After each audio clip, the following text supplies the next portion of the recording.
السلام عليكم. لا تنسوا الاعجاب بالفيديو والاشتراك في القناة.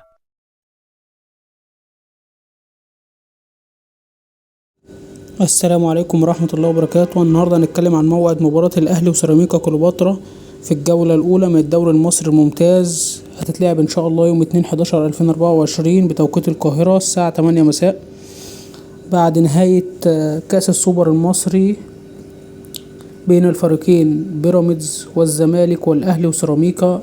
مباراة الأهلي اللي انتهت ب2-1 على سيراميكا كليوباترا، اللي سجلوا كل من محمد طاهر في الدقيقة 1 والدقيقة 54، بينما فخري لقاي سجل في الدقيقة 45 في الوقت المحتسب، يعتبر بدل ضائع.